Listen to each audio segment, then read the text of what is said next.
Happy Easter. I wish you and your loved ones every blessing. Once again, I'm talking from our study on the 4th Sunday running that our churches have been closed. Really strange times, and really strange for Easter, the time we usually meet and celebrate together. But Easter is here despite all that goes on around it, and it brings a message of new life, of new hope, of new and better beginnings. As the Queen says, Easter isn't cancelled. Indeed, we need Easter as much as ever. We know that coronavirus will not overcome us.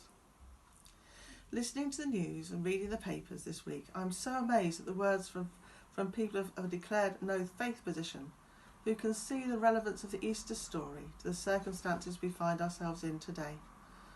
So many people can see the huge similarities of the circumstance of the terrible suffering of Jesus on the cross with the suffering of the world today from this virus.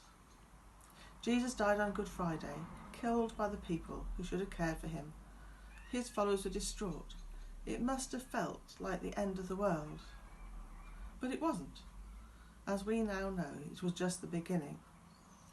So then we too must trust that as in that first Easter when Jesus rose from the dead, we as individuals and as a society also have the capacity to bring about a new and better world. After the disciples recovered from the shock of Jesus dying, and then the shock of him rising again, they became a huge force for good, which transformed the world of its day, then and forever. They were empowered to make a real difference in society. They followed the ways of Jesus in standing up for justice, feeding the poor, nursing the sick, and caring for the underdogs in their society. They lived to love their neighbours as themselves, just as Jesus had commanded them. Jesus had also shown them the huge difference in the treatment of rich and poor, the haves and have-nots. And likewise, this virus is showing where the most vulnerable are. In America, the death toll amongst African and Asian Americans is hugely higher than white Americans, due to differences in healthcare and effects of poverty.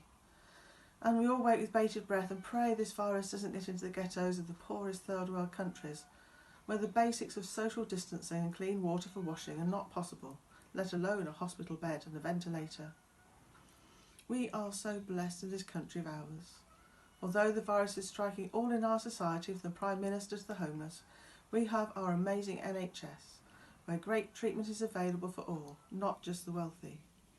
We are a country built on Christian values.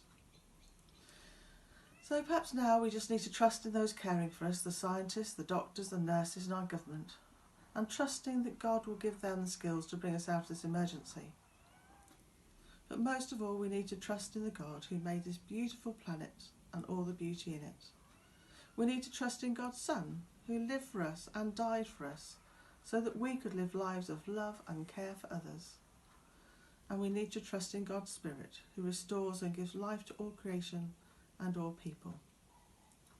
And we must, like those first disciples, celebrate the resurrection of Jesus, be the living presence of Jesus in this world today, and then be a force for good in the world, just as they were, helping to rebuild a kinder, more compassionate world, where all people are equally loved and cared for, and where all of creation is loved and cared for. Because that's why Jesus died and rose for each one of us, to bring us all to new life in this world and the next. So now on this Easter day, may God bless you and keep you. May his face shine upon you and be gracious to you. And may God look kindly upon you and all those you love, and grant you his love, his joy and his peace, this Easter day and always.